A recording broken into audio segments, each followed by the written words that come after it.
Olá, meu nome é Edson e este é mais um vídeo no canal. O tema do vídeo de hoje é Quem Mexeu na Minha Bíblia, parte 5, Indícios de uma Colcha de Retalho Redacional, em Gênesis do capítulo 5 até o capítulo de número 10, os textos narrativos da história do dilúvio. As epopeias diluvianas são representações que sempre estiveram presentes no imaginário do Oriente Próximo. É possível encontrar expressões sobre um dilúvio dentro dos registros antigos da China, dentro dos registros antigos da Índia, dentro dos registros antigos da Babilônia e de toda a proximidade daquelas regiões. Todos os povos em comum tinham uma representação de um dilúvio que teria acontecido a seu tempo dentro das suas tradições e das suas mitologias propriamente ditas. Uma mitologia em especial se destaca nessas narrativas diluvianas, que é a chamada Epopeia do Gilgamesh. É um dilúvio retratado dentro da história da Babilônia e que foi, de certo modo, as memórias desse dilúvio foi intermediada pela figura de Gilgamesh, que a seu tempo vivenciou as expectativas de aproximação com os deuses da sua época, e foram os deuses que engendraram dentro da epopeia do Gilgamesh um dilúvio arrasador, destruindo todas as regiões próximas.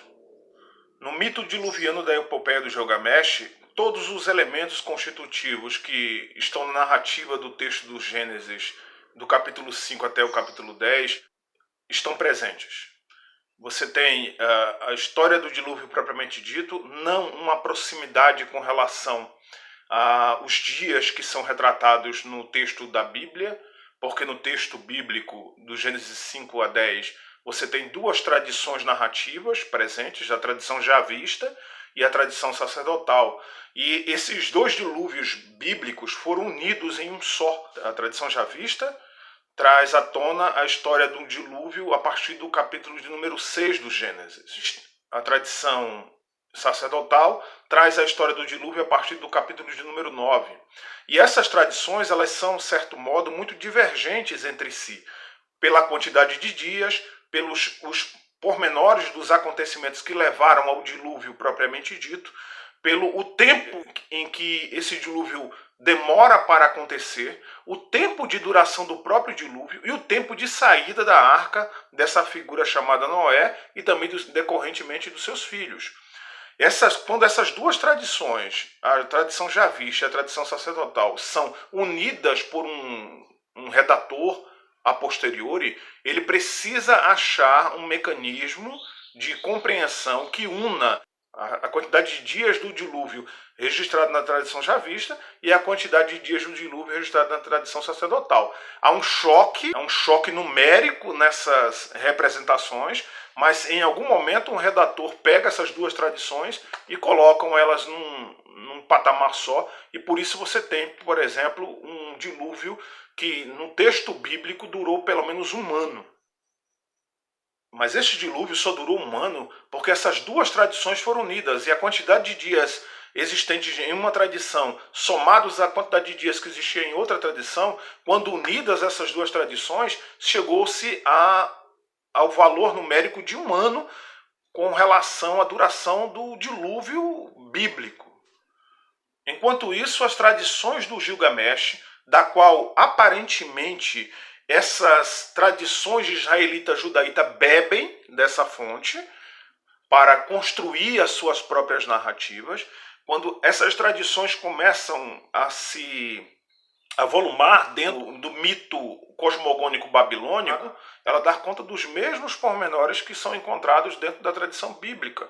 Então, de certo modo, a tradição bíblica bebe dessas tradições, principalmente da tradição da epopeia do Gilgamesh, porque os elementos constitutivos da tradição, seja nos dias de duração do dilúvio, seja pelas motivações que o dilúvio vem à tona, seja pelo o tempo de permanência dentro dessa chamada arca, desse barco gigantesco para o salvamento daqueles que iriam sofrer o dano das muitas águas, seja pela intermediação da divindade dentro desse espectro de pensamento, para que logo após as pessoas pudessem voltar à vida e que esse mundo que antes foi criado de maneira desordenada e desorganizada agora voltasse a ser recriado e novamente voltar à vida. Essas mesmas histórias que estão contidas na epopeia do Gilgamesh, que estão, por exemplo, contidas nos povos Machacali, entre outros povos, né? Todos eles carregam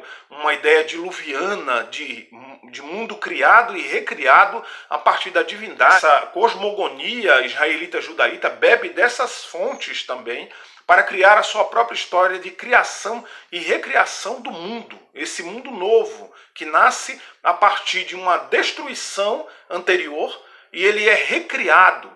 Eu disse em vídeos anteriores, dentro dessa série de vídeos, quem mexeu na minha Bíblia, que criação no Oriente Próximo é sempre construção ou reconstrução de cidades e de instituições, mas principalmente construção e reconstrução do templo.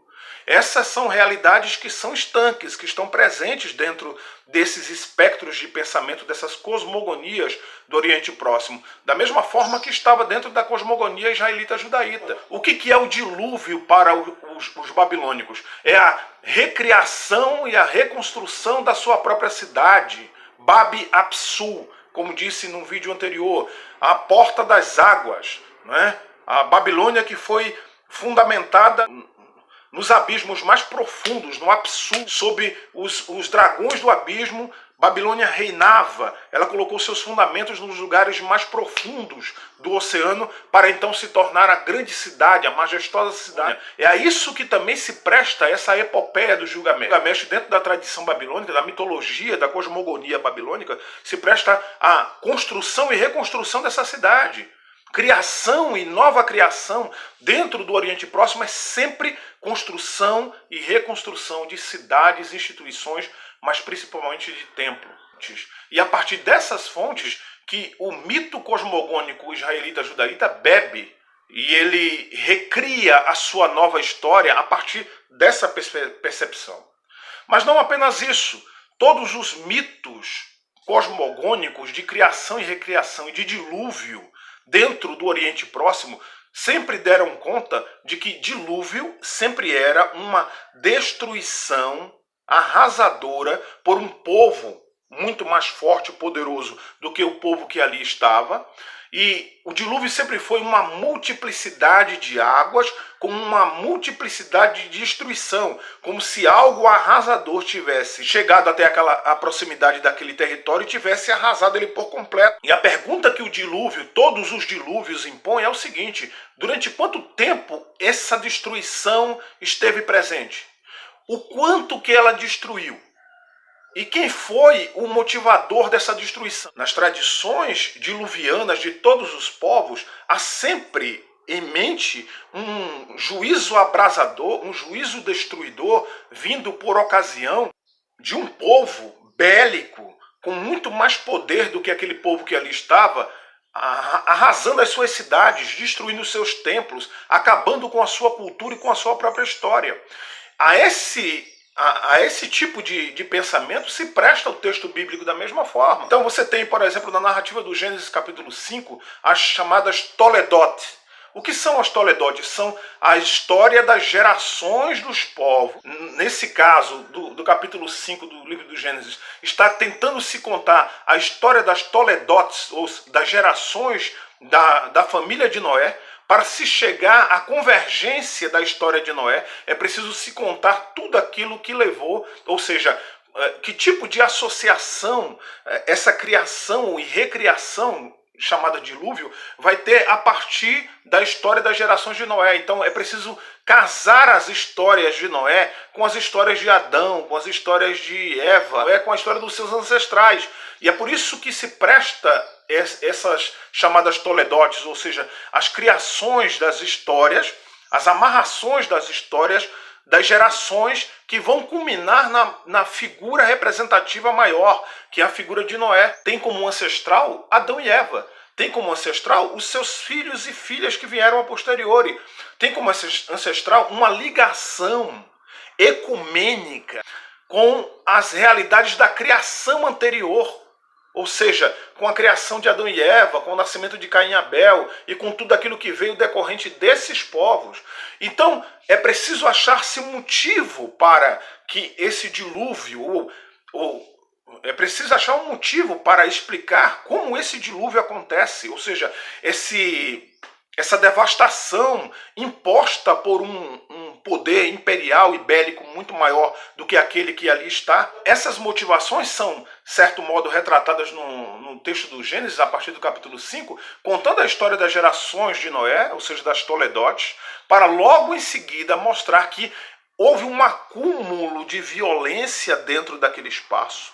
Porque quem está escrevendo agora essas histórias, seja na tradição javista, seja na tradição sacerdotal, seja pela via do redator que uniu essas duas tradições, está contando a história de como que a sua terra foi devastada. Mas não apenas contando essa história, contando quais foram as motivações para que a sua terra fosse devastada. Ora, se diz no texto bíblico, a partir do capítulo de número 6 do Gênesis, que houve um acúmulo de violência nas chamadas Toledotes do capítulo 5. As figuras decorrentes de Adão e Eva, que são Caim e Abel. A geração de Caim que acumula a violência a partir de Lameque e dos seus conseguintes, e a violência que se engendra por toda a cidade, por todos os espaços. A violência vai tomando uma proporção gigantesca de tal modo que o sinal que foi posto na testa de Caim, ele continua sendo exemplificado e multiplicado por todos os lugares, porque é o sinal de clãs de assassinos. Então, enquanto os clãs de assassinos estão à solta e estão construindo cidades, estão expandindo o seu território, é claro, há um acúmulo de violência propriamente dita no texto. Quando se chega no texto do capítulo de número 6, a partir do versículo de número 1, começa a se contar a história de que essas pessoas que acumularam violência de tal modo, que cresceram de tal modo, e se tornaram deuses, ou se tornaram filhos dos deuses, né? Na representação, por exemplo, de que um rei se torna Deus. O grande Leonardo Boff, em um dos seus aforismos, dizia o seguinte: todo menino quer ser homem, todo homem quer ser rei, todo rei quer ser Deus, mas só Deus quer ser menino. E ele está dizendo isso porque isso casa muito bem com essa realidade retratada no texto do Gênesis capítulo 6, que depois foi devassada dentro dos espaços rabínicos antigos, e que a seu tempo foi extraído dentro das tradições de Enoque, construção ideológica de que anjos teriam descido do céu e que teriam adentrado ao corpo das mulheres, que teriam tido relação com as mulheres, de tal modo que aquilo que nasceu foi um ser brutal, gigantesco, um monstro chamado Néfilim, né? E esses Néfilis eram os gigantes do passado, quando na verdade o texto bíblico do Gênesis 6 está mostrando apenas o acúmulo da violência, já decorrente das tradições de Caim, anteriores a Noé, né, do qual são seus ancestrais, de como que algumas pessoas agora se tornaram não apenas gigantes, não apenas cresceram no ideário e no imaginário das pessoas de tal modo, mas também cresceram ao ponto de se tornarem e de se chamarem filhos de Deus, como depois, a posteriori, os reis vão dizer que eles eram semideuses, né? E o que se diz é que esses semideuses agora dentro dessa sociedade, eles fazem uso indiscriminado do corpo da mulher, né? É quando os filhos de Deus, eles adentram as filhas dos homens. É quando aqueles que são seres chamados ou entendidos como elevados dentro da sociedade, né, que se sentem como se fossem deuses, eles começam a olhar a beleza de pessoas comuns, de mulheres comuns, e eles começam a tomar essas mulheres, violentando essas mulheres para si. E o fruto decorrente desse conchavo, desse ajuntamento entre as pessoas de uma classe extremamente elevada, violentando aquelas que são de uma classe inferior, que nascem crianças que, no entendimento da narrativa simbólica do Gênesis, vai se dizer que são crianças como se fosse um produto híbrido, né, dessa junção entre aqueles que se consideram deuses e aqueles que são inferiorizados na sociedade. Essa junção, esse ajuntamento, essa violência praticada, como por exemplo por Davi, que está na torre e olha e enxerga uma mulher lá embaixo, muito bonita, muito bela, que era Batseba, e ele toma ela para si. E não apenas aquilo era uma representação de uma figura estanque e isolada, a figura de Batseba, mas era isso um costume comum dentro desses espaços, de que aqueles que tinham poder, aqueles que tinham autoridade, faziam uso indiscriminado do corpo da mulher devido à sua beleza. E eles violentavam esse corpo. E o que nasce desse corpo, o texto bíblico diz, é como se fosse um produto híbrido, porque não foi fruto do amor, não foi fruto do consentimento, foi fruto de uma violência brutal imposta ao corpo da mulher. Esse acúmulo de violência que é retratada em todo o texto do capítulo de número 5 e 6, ele converge, essa violência acumulada precisa de um aparato, ela precisa de um freio. E esse freio é retratado justamente a partir de uma perspectiva de um dilúvio. Como disse, e relembro para vocês novamente, o dilúvio nas culturas do Oriente Próximo era sempre uma devastação imposta por um povo maior e mais poderoso do que aquele que ali estava. Quando qualquer tradição daquele Oriente Próximo ia ler essa destruição que aconteceu no seu território, ele ia pegar essas memórias das motivações que levaram à sua própria destruição. Agora, a destruição imposta a essas pessoas é chamada de dilúvio. E o dilúvio sempre foi entendido assim. Você pode ler o Salmo de número 102, você pode ler Isaías 66, Isaías 65 e 18. Todos esses textos falam dessa realidade, dessa imposição do dilúvio. O Salmo de número 29 diz que o Senhor está assentado sobre o dilúvio. Ou seja, a devastação que está acontecendo está sendo assistida pela divindade.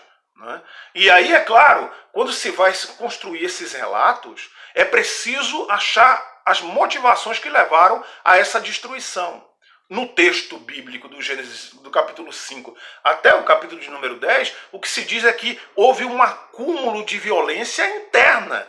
Era dentro do próprio povo. Eram os poderosos que estavam usurpando o tempo inteiro o direito do pobre e da pessoa comum, o direito do campesino, o direito de plantar e colher, a expropriação da terra. Toda essa acumulação de violência leva, no texto bíblico, a uma destruição, a uma imposição do dilúvio. E quando o dilúvio é imposto, toda essa estrutura, quando se diz que toda a raça humana morre e apenas um povo escolhido na figura de Noé e da sua família é extraída para dentro dessa história, o que o texto bíblico está dizendo é o seguinte: olha, o único lugar de convergência, de salvação para essa destruição é o templo. E o templo, aqui no texto bíblico, tem a representação da arca. A arca, no texto bíblico do capítulo de número 6, quando o dilúvio começa, a construção da arca é a construção do templo. É a mesma coisa.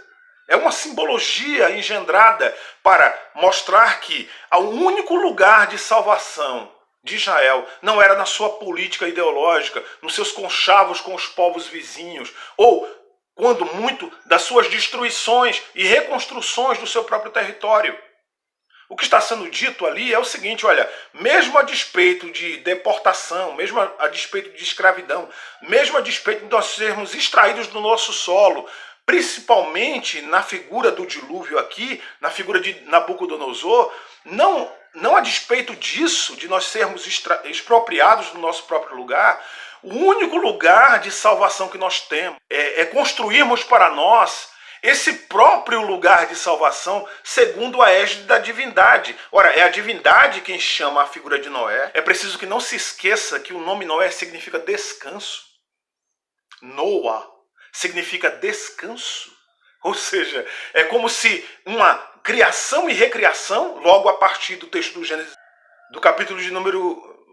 Logo a partir do texto do Gênesis, no capítulo de número 1, versículos de número 1 até 2 e 4a, e também no 2 e 4b, numa nova criação. O que você tem é criação por duas etapas ali, em duas narrativas diferentes. E quando Deus cria, no texto do Gênesis capítulo de número 1, ele ao final dessa criação ele descansa. O que há nessa ideia de descanso é a mesma representatividade do nome Noé. Descanso. Por quê? Porque houve uma nova criação. O dilúvio é uma reconstrução dos territórios antes arrasados por Nabucodonosor. Essas leituras são postas logo a posteriori, como disse, provavelmente entre os anos 520 e 515. São memórias que são agora repostas, fazendo menção das tradições orais antigas de Israel. E essas tradições são reprojetadas a posteriori no texto bíblico por um redator que une as narrativas do javista e do sacerdotal. E quando essas tradições são postas, eles estão dizendo o seguinte, olha, o acúmulo da violência e das nossas incompetências sociais geraram uma invasão. Essa invasão veio da parte da Babilônia, pela figura de Nabucodonosor. Ele é o nosso dilúvio. Ele é o destruidor de toda a nossa terra. Durante pelo menos um ano, essa destruição foi intensa sobre o nosso solo, sobre as nossas cabeças. E nós agora que estamos voltando para a nossa terra, podemos dizer que tudo aquilo que está sendo reconstruído agora, está sendo reconstruído a partir dessa perspectiva desse dilúvio. Esse dilúvio foi a imposição bélica de Nabucodonosor sobre o nosso solo. E é por isso que nós estamos agora vivendo uma nova vida, um novo mundo, uma nova criação é posta através da figura, da representatividade do dilúvio, porque o nosso Deus nos deu o direito novamente de sair dessa arca, de sair desse templo para viver a vida novamente. É preciso, para poder sair do templo com vida, primeiro construir o templo no início. Ou é preciso, para primeiro sair da arca com vida, construir a arca no seu início. E a figura de Noé, nesse texto bíblico, ele representa pura e simplesmente a figura do sacerdote. São os sacerdotes que estão escrevendo essa história lá no ano 520 ou 515 a.C. E eles estão dizendo que, ora, quem agora rege esse espaço, quem cuida desse espaço, quem livra as pessoas da destruição é o templo. E, consequentemente, sendo um templo, é a arca. Representado na figura de um remanescente. Esse remanescente é a família de Noé. Ora, Noé significa descanso. Descanso do quê? Dessa criação, dessa construção e reconstrução desse mesmo templo e dessa mesma arca. E é por isso que quando o dilúvio passa, é por isso que quando a destruição vai embora, é por isso que quando tudo isso é representado dentro dessa narrativa desse texto, Noé sai da arca, e o primeiro ato que Noé tem ao sair da arca é oferecer um sacrifício. Porque a figura de Noé, nessa representação do texto bíblico, representa o sacerdote. E ele oferece um sacrifício, isso que a seu tempo é aceito por Deus, ou seja, Deus desce para sentir o cheiro, o aroma desse sacrifício, para que então ele receba como gratidão, que ele se arrependa de ter criado aquele homem violento do passado, e que então agora essa nova criação será uma criação mais bela. Ele faz uma aliança com essa nova criação, representada no texto bíblico, na sua mitologia, por um arco-íris. E essa representação mostra que todas as convergências de salvação, seja na representatividade simbólica da arca com Noé, estão convergindo para a ideia do templo. A arca é o templo. Noé é o sacerdote, ou o sumo sacerdote que oferece sacrifícios a Deus. Agora, é preciso que, nessa representação, todo o povo que quiser ser salvo desse mundo, dessa influência e dessa violência, precisa convergir para dentro da arca, ou precisa convergir para dentro do templo. E convergindo para dentro do templo, eles são salvos das muitas águas, são salvos das influências do dilúvio, são salvos da destruição dentro do templo, que é a arca. Noé faz reviver a agricultura, mas não apenas a agricultura, ele começa a plantar uvas. E dessa plantação de uvas é decorrente um episódio estanque que, de certo modo, finaliza a realidade do texto e a construção como um todo. A vinicultura vai ser introduzida dentro da realidade dos agricultores daquela época, mesmo a despeito de saber que para ela também havia limites. E esses limites são representados na figura de Noé, que se embriaga. E quando ele se embriaga, os filhos que ficam ali, de certo modo, suspensos com aquela situação, faz com que a incursão de um dos filhos, de não cobrir a sua vergonha, de não entender o que estava acontecendo no nascimento dessa nova vinicultura, e quando surge essa vinicultura, ela é associada, ela expande os espaços antes trabalhados por esses povos. E quando esses povos recebem essa nova cultura, esse novo fazer, esse novo trabalhar o solo, essa nova plantação, isso tudo é uma representação do templo. É no templo que é introduzido também a cultura do vinho. Ou seja, o vinho agora vai fazer parte da liturgia do templo. E é claro, estabelece-se com a postura de Noé se embriagando um limite. Ora, você não deve abusar do vinho que lhe traz alegria. E é por isso que quando um dos filhos de Noé acaba entendendo muito mal essa nova representação de que tipo de postura ele deve tomar em relação ao que está se passando com seu pai, incutindo em excessos dessa nova alegria chamada vinho. Quando o seu pai vai abençoar os seus filhos, impetra bênçãos e maldição. E quando ele impetra bênçãos e maldição, é preciso deixar isso bem claro, a figura de Noé impetrando bênçãos e maldição é a mesma figura de um sacerdote, que diz o que é amaldiçoado e que determina o que é abençoado. E é claro, os filhos de Noé trazem prefigurações das representações dos povos que estavam se espalhando por toda aquela terra. E no caso daquela chamada maldição de Cã, que foi legado para viver nas regiões da África, texto esse muito mal compreendido por um cara que se diz doutor em divindades, um cara chamado Marco Feliciano, né? Ele deu entrevistas dizendo que a maldição de Cã era a cor da pele dele, ou não apenas a cor da pele dele, né, por ter sido enviado para as regiões da África, mas também a imposição sociopolítico-estrutural da própria África, ou seja, ele foi amaldiçoado a ser pobre e a ser negro. Olha o nível de interpretação, de hermenêutica fajuta que um chamado doutor em divindades, é esse título que ele diz que tem, né? Disse sobre essa compreensão do texto bíblico do livro do Gênesis. Ora, essa maldição de Cã é somente uma imposição de Noé no texto bíblico para dizer o seguinte: olha, você vai ser alguém que vai, de certo modo, servir aos seus irmãos, né? Você vai estar naquela região. Agora, na verdade, o fato de Cã ir para aquelas regiões é apenas um significado simbólico. Cã, na verdade, as tradições de Cã vêm daquela região.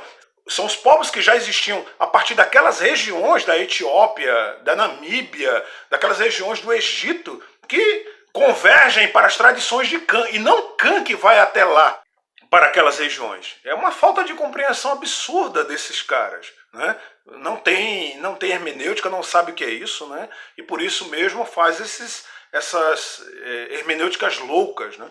Fica muito claro. O texto do livro do Gênesis, no capítulo número 5 até o capítulo número 10, trata dessas relações traditivas do dilúvio.